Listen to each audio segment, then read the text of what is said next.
Enter Bollywood. सब मिलेगा zoomtv.in। Bollywood के आसमान में एक ऐसा सितारा है जिसकी चमक हर रोज बढ़ती जा रही है।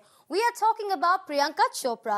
यूँ तो प्रियंका की एक्टिंग और हार्ड वर्क को सबने माना है, मगर खुद प्रियंका चोपड़ा को लगता है कि जल्द आएगा एक ऐसा दिन कि वो पहुंच जाएगी मेंटल असाइलम में। I think I'll end up in a mental asylum by the end of it. I really do think so. Priyanka Chopra को लगता है कि वो हो जाएंगी पागल और दाखिल हो जाएंगी किसी पागल खाने में। I think I'll end up in a mental asylum by the end of it. I really do think so. Priyanka को ये एहसास किसी बीमारी की वजह से नहीं बल्कि उनके हार्ड वर्क की वजह से हो रहा है। प्रियंका के मुताबिक अपने करियर में वो इतनी ज्यादा बिजी हैं कि वो दिन दूर नहीं जब वो एक पागल खाने पहुंच जाएंगी। After all, lot of roles in her kitty keeps her busy. I do all kinds of films. Like I've done Anjana Anjani, which is a romantic comedy. It's a love story, and then I'm doing Saath Khoon Maaf, which is a drama, a black comedy. Then I'm going into Dawn, which is an action film. Then I've done fashion, and I just I think I'll end up in a mental asylum by the end of it. I really do think so.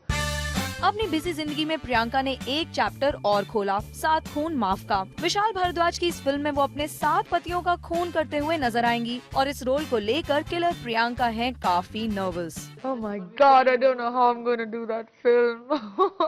It's one of the most difficult parts of my life, and what puts more pressure on me is the fact that Vishal sir had the confidence to actually give me a part which is completely author-backed and so difficult, and I hope I can live up to his expectations. Priyanka पर professionalism इतना हावी है कि इसका असर उनकी personal life पर भी दिखाई दे रहा है। प्रियंका हर कैरेक्टर में अपने आप को पूरी तरह ढाल लेती और कभी-कभी इसका खामियाजा उनके पेरेंट्स को भुगतना पड़ता है। You kind of inherently bring about a few of those characteristics in you when you bring it home.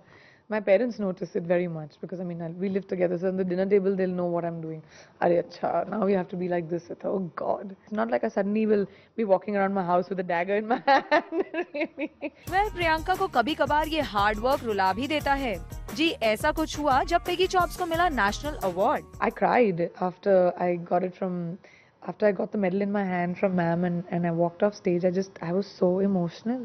I felt so stupid. It's such a cancerian, stupid thing to do, but it was a bit embarrassing, but it was lovely.